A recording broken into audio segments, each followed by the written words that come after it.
அனைவருக்கும் வணக்கம். நம்மளோட ஸ்ரீபக்தி சேனலில் இன்றைக்கி கும்பகோணத்தில் அமைஞ்சிருக்கக்கூடிய சோமேஸ்வரர் திருக்கோவில் தான் பார்க்க போகிறோம். கோவில் திருஞான சம்பந்தரால் தேவார பாடல் பெற்ற ஸ்தலங்களில் ஒன்று. இந்த கோவிலில் இருக்கக்கூடிய சிவபெருமான் சுயம்பு லிங்கமாக அருள் பாலிக்கிறார்.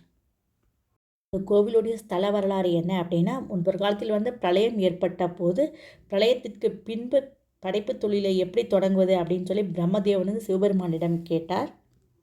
அதற்கு சிவபெருமான் பிரம்மனிடம், நீ இப்பொழுதே பல புண்ணியஸ்தலங்களில் உள்ள மணலை எடுத்து அமுதத்தோடு சேர்த்து பிசைந்து மாய கும்பம் ஒன்றை செய்து அதில் அமுதத்தை நிரப்பு என்று கூறினார்.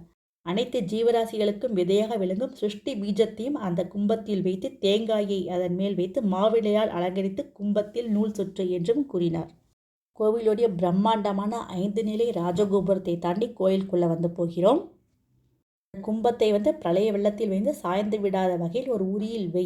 அந்த குடத்தில் வில்வத்தால் அர்ச்சனை செய்து அந்த கும்ப பிரளய வெள்ளத்தில் தெற்கு நோக்கி செல்லும். அப்போது அவ்விடத்தில் நான் வருவேன் என்றும் கூறினார்.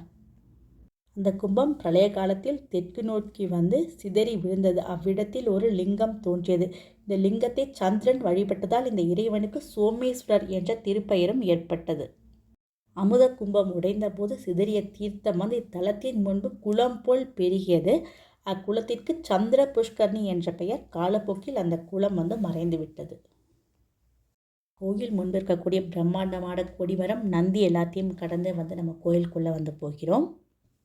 இந்த கோவிலுக்கு பக்கத்திலே பிரசித்தி பெற்ற பெருமாள் கோவிலான ஸ்ரீ சாரங்கபாணி சுவாமி திருக்கோவிலும் இருக்குது. இந்த கோவிலும் நம்ம ஸ்ரீபக்தி சேனலில் போட்டிருக்கோம். அதோட லிங்க் நான் டிஸ்கிரிப்ஷனில் கொடுக்குறேன். இந்த கோவில் வீடியோவையும் எல்லாரும் கண்டிப்பாக பாருங்கள். இந்த கோயிலுக்கு 3 வாசல்கள் உள்ளன. ராஜகோபுரம் வழியாக உள்ளே நுழைந்தால் மாலீசர் மற்றும் மங்களநாயகி அம்பிகையை தரிசிக்கலாம். திருமால் வழிபட்ட ஈஸ்வரர் என்பதால் சிவனுக்கு மாலீசர் என்ற பெயர் ஏற்பட்டது. அடுத்ததாக நம்ம மங்களநாயகி மற்றும் மாலீஸ்வரை தரிசனம் பண்ண போகிறோம்.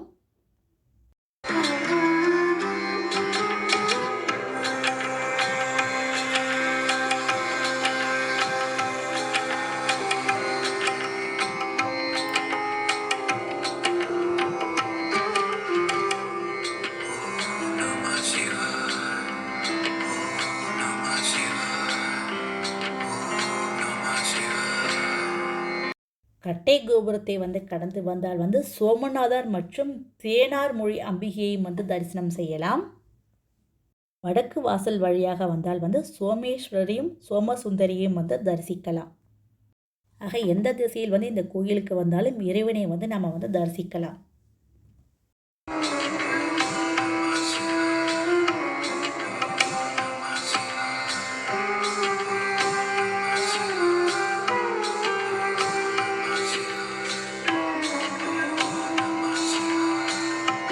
கோவிலுடைய மற்றொரு சிறப்பு என்ன அப்படின்னா இங்கே இருக்கக்கூடிய கல்யாண விநாயகரை 11 திங்கட்கிழமைகள் தொடர்ந்து வழிபட்டால் பெண்களுக்கு திருமண தடை நீங்கும் அப்படின்னு இங்கே நம்பப்படுகிறது. இந்த கோயிலில் முருகப்பெருமான் மயில் மீது அமர்ந்து ஒற்றை காலில் பாதரட்சையுடன் காட்சி தருவதை இந்த கோவிலிலும் காணலாம். இங்கே இருக்கக்கூடிய சிவபெருமானை சந்திர பகவானும் குரு பகவானும் வணங்கியதால் திங்கட்கிழமைகள் மற்றும் வியாழக்கிழமைகளில் இறைவனை வழிபடுவது சிறப்பு.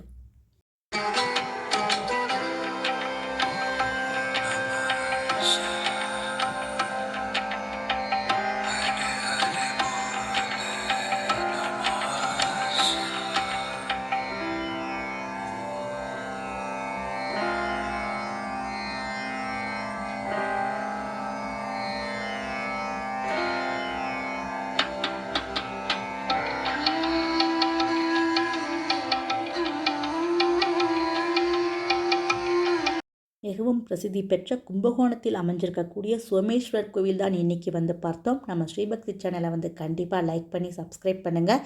இந்த வீடியோ பார்த்த அனைவருக்கும் மிக்க நன்றி.